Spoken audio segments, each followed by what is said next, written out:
Hi guys, my name is Christine and I'm a dating, relationship and personal development coach.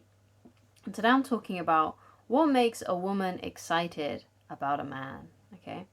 So obviously, all women are different. There's going to be different things that are going to excite and interest women, depending on their personality and what they're personally looking for. But there are a couple of universal things that you can implement when you go out into the dating world and you're dating women to make them more excited about you and more interested in you.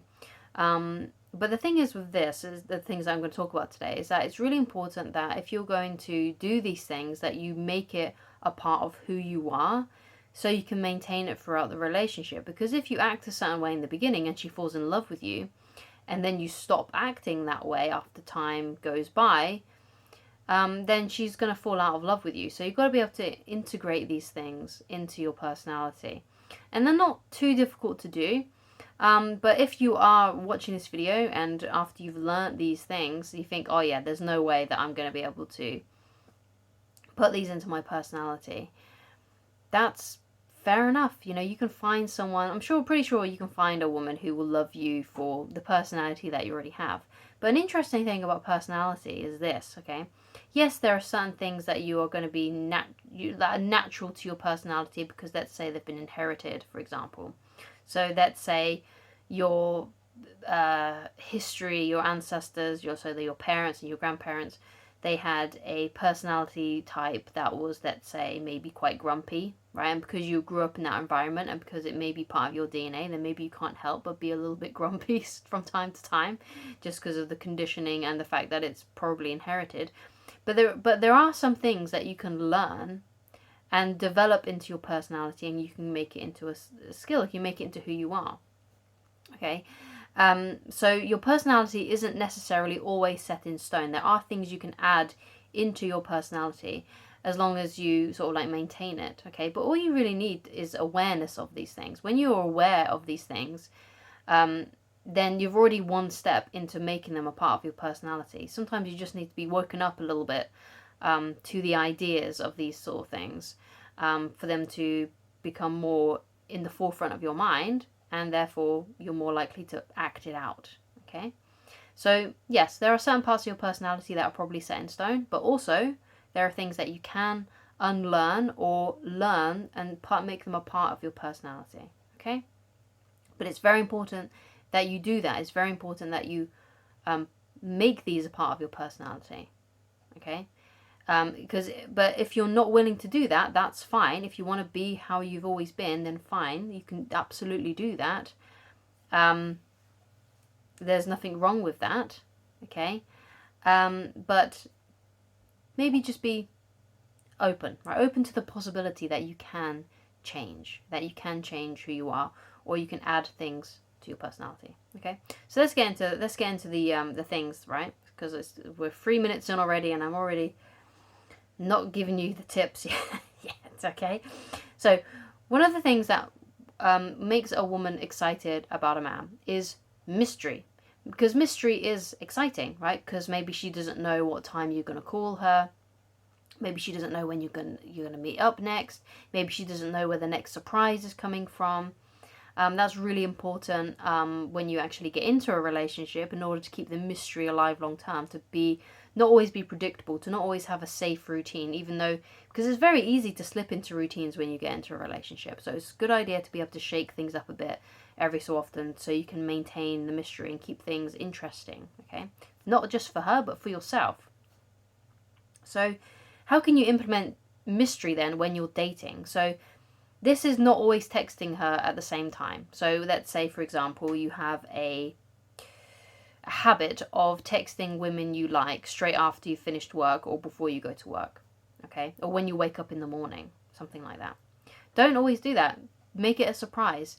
Text her a different time in the evening, or a different time in the morning, or maybe you text her at lunchtime, something like that. Be unpredictable. Never let her guess or be able to say, oh yeah, he's going to text me right now, he's just finished work, right? You want to have this like mystery about you and this unpredictability about you, because that's one of the things you can do. Another thing is, when you take her out on a date, don't always take her to the same place. Do other things. Don't get stuck into the same boring kind of dating routine. Do different things. Do things that are interesting, spontaneous, and things like that. Also, another thing that can help when you're out on a date, and this can create mystery as well, and that is don't reveal everything about yourself. Let her dig for the information, okay? Don't just volunteer everything about yourself. Don't just sit there and just speak about everything about your life and about who you are unless she asks, okay? So if she's asking you, that's great, because then you know actually as well that she's interested in you, right? Because that's one of the ways you can tell if a woman is interested in you. So let's say you're asking her questions about herself, right?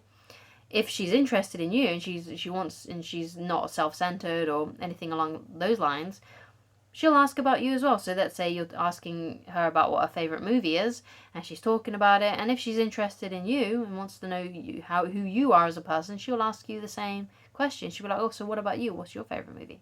Right? So it's a good way to test, right? To see, if she's interested, right? It's a really cool way to do that.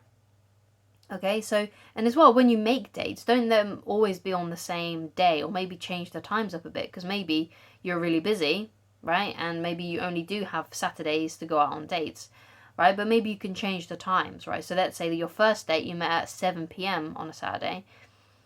Change it to like 3 o'clock or something along those lines, or maybe later in the evening, like, oh, I'm only free at 10 p.m. Maybe we should meet out and go to a bar together or something like that, right? It's just being unpredictable, okay? But also it's really good to not do the same days, because let's say, for example, that you have a little bit more time on your hands and you are a little bit more free.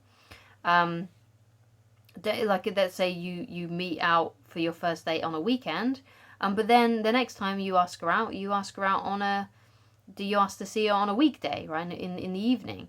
Yeah, it's just being unpredictable, not always doing the same thing, right? And it's making her wonder about you as well, because you're like, well, we went out, he was free on the weekend before when we went out on a date. Why is he not free this weekend? Why are we seeing each other in the evening? Interesting. Right? It's just, creating that intrigue, creating that mystery, okay? And also it keeps things fun and flavoursome for you as well. It's not just for her benefit, right? It's for your benefit too. It keeps things interesting. You're not doing the safe, boring routine every single time when you go out on a date. So another thing that makes a woman excited about a man is fun, experiences together, and laughter, okay?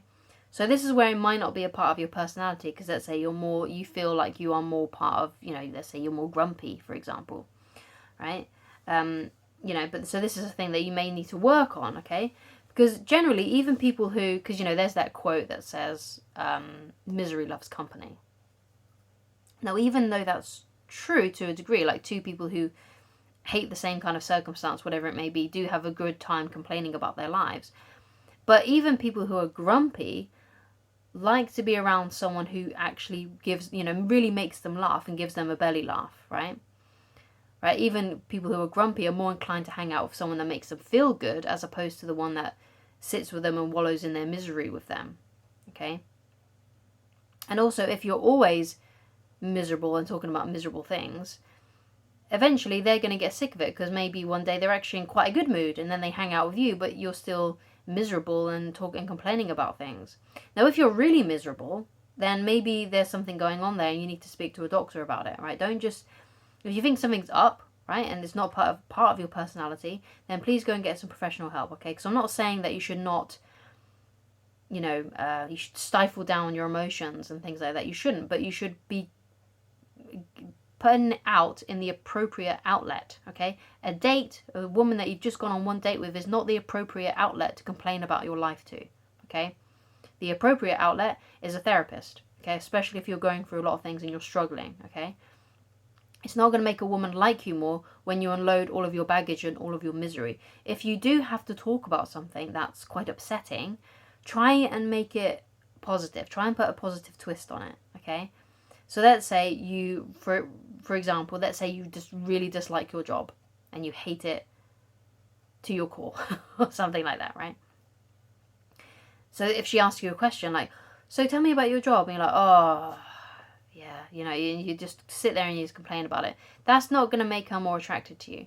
If you want to make her more attracted to you, then the best thing to do is keep it short and sweet and put a positive twist on it. So what you would say is like, yeah, well, you know what, I do this for my work. I'm not really a big fan of it. I'm really hoping to get into this kind of career, but you know, this is just what's necessary now, until I get into the career that I want. And I know that it's going to help me grow as a person. I know that I'm going to become better because of it.